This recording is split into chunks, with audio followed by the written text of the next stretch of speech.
Bonjour à tous, nous sommes aux alentours du 19 juin 2019. Donc bien évidemment le temps n'est toujours pas clément ici en Centre-France dans le Berry. Mais il n'empêche que les pieds de tomates ayant bien grandi, c'est la période de tutorer. Donc on va commencer cette vidéo déjà par se demander si on a suivi les autres tutos concernant les petits légumes et notamment les tomates. J'ai fait une vidéo qui va être visible ici, qui parle d'un petit truc et astuce qui va vous permettre de démarrer du bon pied, sans jeu de mots.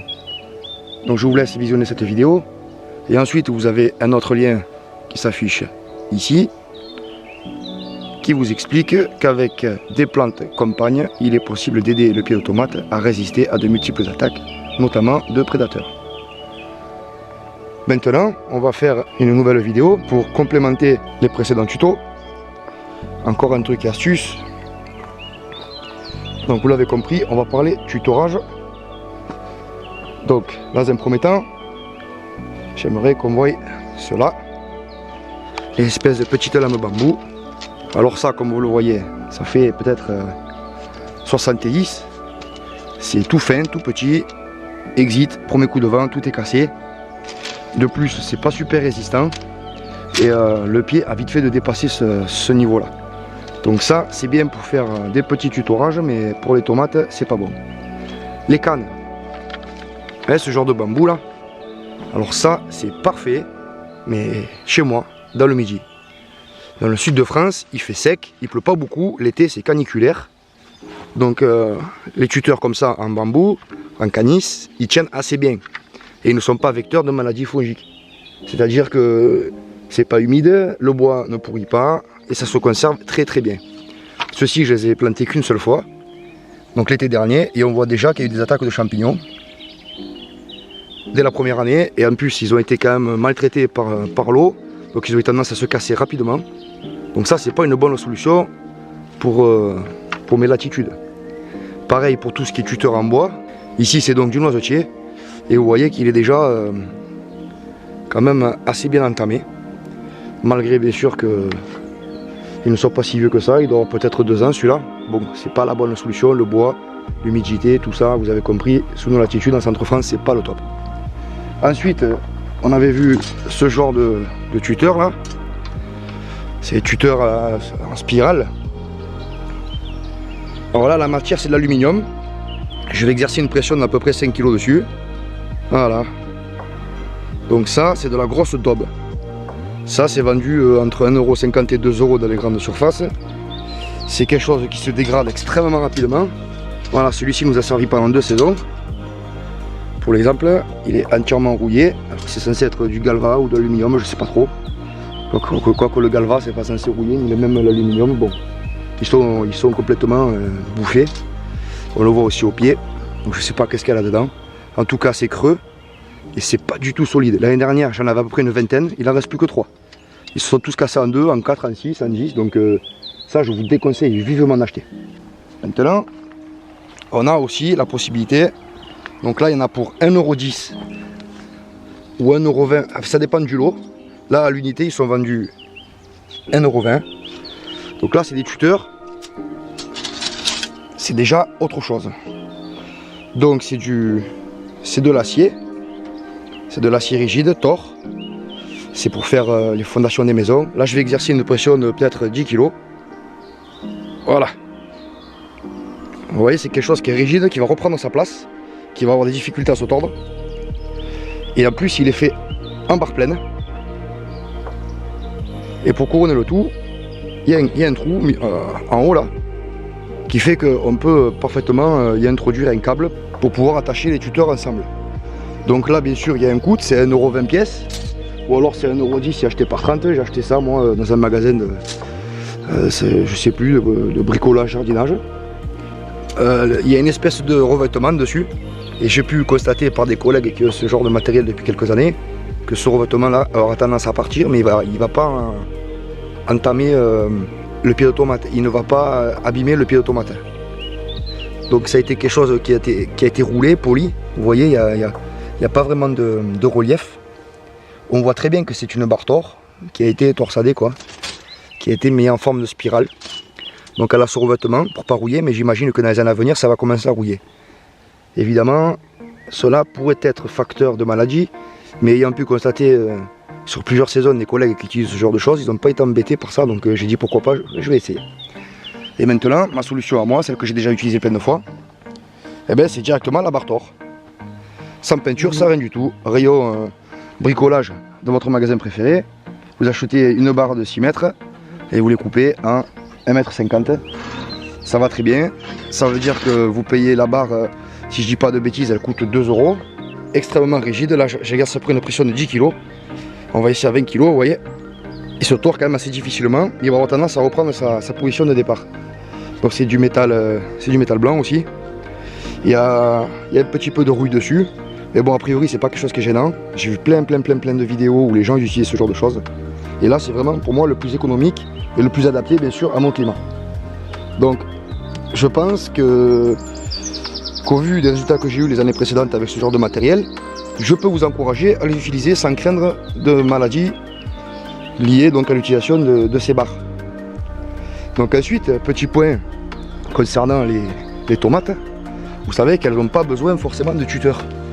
Regardez, j'ai fait l'expérience, vous voyez par rapport à, déjà premier constat, les pieds en intérieur là, dans la serre, comparativement aux pieds qui sont dehors, ils sont déjà tous en fleurs, il y a des fleurs un peu de partout, je ne sais pas si vous le voyez bien à la caméra, et les pieds qui sont dehors. Donc j'ai pas eu un temps super clément, vous voyez j'ai dû arroser quand il était petit, le tuyau est posé là par négligence parce que je ne l'ai pas encore réenroulé. Quoi qu'il en soit, on peut vérifier la taille. Voilà. Là, c'est quand même beaucoup plus petit. Bien qu'ils soient déjà tous en fleurs. Vous voyez, il y a de belles fleurs de partout. Et sur certains, il y a déjà des petites tomates. Donc ça, si vous avez suivi le premier tuto, la première aide, vous verrez que ce qui l'a aidé à être aussi touffu et de petite taille, sans les filets, c'est qu'il a trouvé pas mal de matière organique à son pied qui ont été directement assimilées pour lui permettre une croissance plus rapide. Vous voyez que le pied est quand même assez épais, même pas mal épais du tout. Et pour en revenir donc à cette histoire de tutorage, je vais vous montrer un pied de tomate qui a penché il y a déjà plusieurs jours. Donc là il fait chaud. Hein. Regardez ce qui se passe. En fait il se tutore tout seul. Il se couche, voilà, tac, et puis il va commencer à remonter. Et ce qui va se passer en bas, la partie qui est couchée là, ça va commencer à faire des racines. Donc il va y avoir beaucoup plus de racines. Donc là, dans un esprit de gain de place, je vais être obligé de les tutorer. Par contre, en extérieur, je ne pense pas tous les tutorer. Parce que j'aime bien qu'ils se couchent et qu'ils poussent un peu en buisson comme ça, en gardant les gourmands. Ils poussent à la version 100% naturelle.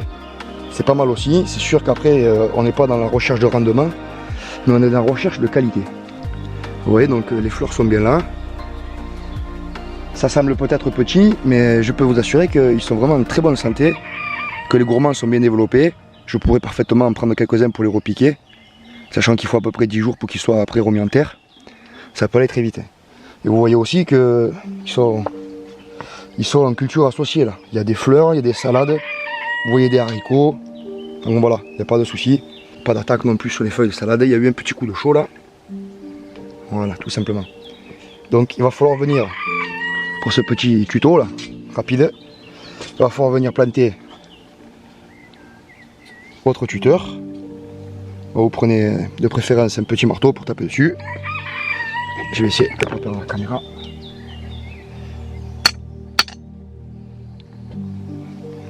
Bon, je plante ce piquet, je reviens vers vous parce qu'avec une main c'est pas évident. Donc voilà, le tutorage est fait. Vous voyez que c'est quand même assez facile, ça rentre tout seul. Donc je vais venir y ajouter en haut là, une espèce de petit capuchon, comme ça pas de souci si jamais il y a du vent. Bien que je doute que la toile puisse venir pousser jusqu'au bout, parce qu'avec la découpe j'aurais pu éventuellement faire quelque chose de propre avec une lime. Peut-être limer un peu pour arrondir les angles, pour éviter que ça déchire la toile. Donc ensuite, vous allez prendre soit des bouts de ficelle, soit quelque chose comme ça. Vous voyez, c'est quelque chose qui est souple. Dedans, c'est un peu comme pour fermer les sachets zip là, pour mettre au congèle. Il y a une espèce de petit fil en fer dedans, tout petit. et ça abîme pas le pied.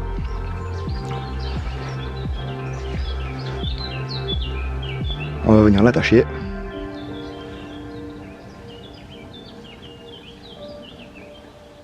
J'essaye avec une main toujours, donc sans le blesser en fait.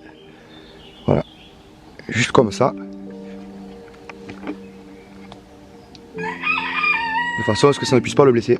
S'il grossit, il va donc tirer. En grossissant, il va tirer sur le fil. Le fil va s'élargir. Quoi qu'il en soit, lui, il est tutoré, il est droit. Donc ça, c'est une bonne technique. Ensuite, une autre technique de papy, qui apparemment fonctionne bien, puisque je l'ai essayé, ça fait 2 ans que je l'essaye.